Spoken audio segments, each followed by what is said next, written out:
Отличные вечерние часы. Часы прогулки с собаками. Тихо, спокойно, осень. Если не канонада где-то вдали, отголоски которой доносятся до сюда, то вообще была бы идиллия. Вообще прогулки вечерние с собаками — это как своеобразная медитация. Медитация она хорошая. А ну пошлите в посадку, Так, кто там пошел у нас? Вик и Ариша. Пошли. Давайте быстрее. Василиса возле меня. Давай. Он несется, кабан такой. Пошли. Пройдемся по посадке. В этой посадке, если где-то люди посещают, то очень-очень редко. Красиво. Белый цвет. Собаки белого цвета. И немножко такой отблеск. Теплый, солнечный. Когда солнце садится на их шерсти. Вообще красота. Пошли. Кто там пошел, а? Опа, фазан. Один фазан улетел. Что такое? Ришка обалдевшая, да? Что за курица такая перед носом взлетела? Она не поняла, что это такое.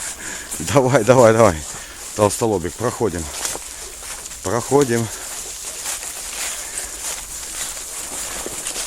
Так. Пошли.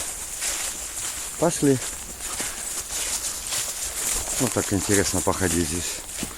Такая пересеченочка. И для собак полезно. И мне интересно. Сколько я хожу с собаками. Ну если по времени брать, то это от 1,5 до 2 часов. А если по расстоянию и по сложности маршрута, то тут тяжело как-то однозначно сказать.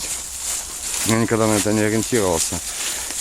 Единственное, что брал это не просто в учет, а цель-то и была не время потратить на собаку, а именно дать определенное физическое развитие. Ну и дать определенное послушание в пределах, которые необходимо волкодавам. Пошли дальше, пошли. Вик, давай, пошли. Танчик такой напролом. Да, я тут напролом не могу пройти, они проламываются. Молодцы, вперед. Давайте, вперед.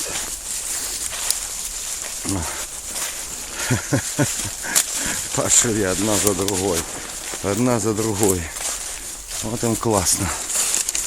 Так, тут тоже какая-то находка нас ожидает, я смотрю. Возможно.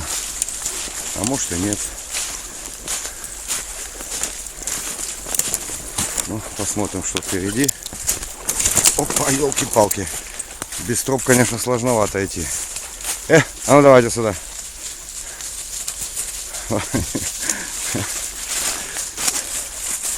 Три такие волкодавчика.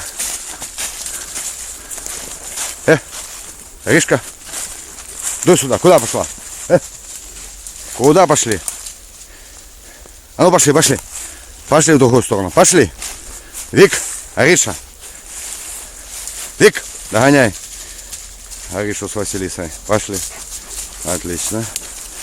Пошли. Я сейчас включил камеру заснять. В принципе, не столько прогулку, сколько именно напомнить некоторым, что прогулка с собакой заключается не во времени, потраченном на эту прогулку, а именно в расстоянии пройденной. Ну, вообще, как собака, конечно, но мы что не будем на месте стоять для того, чтобы собака набегалась. Ну и, конечно, разница, то ли вы на поводке будете вести собаку, то ли вы вот так вот выйдете где-то на природу. И собака сама, сколько ей надо для ее полноценного физического развития, километраж наберет. Вот так вот. Ну, такое коротенькое видео. Всем добра. С вами был Кинолог Ивол.